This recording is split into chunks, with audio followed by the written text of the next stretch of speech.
আসসালামু আলাইকুম, সবাই কেমন আছেন? আশা করি ভালো আছেন।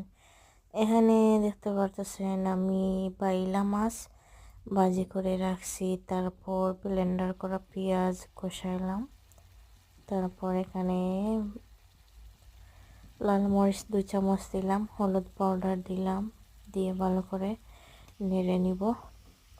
দেখেন মশলা কষানো হয়ে যাওয়ার পর ভালো করে মশলাটা আমি কষে নিলাম।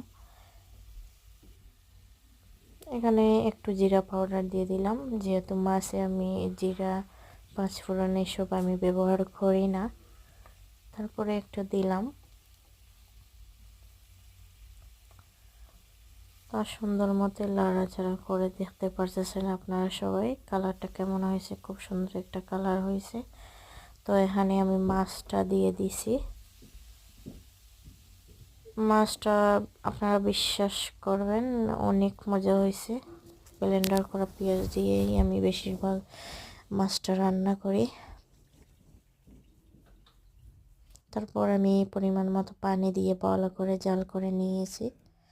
তো এখানে দেখতে পারতেছেন আমি জাল করে একেবারে মাখা মাখা করে রাখছি, যে যাতে এত বেশি পানিও না এত বেশি মশলাও না।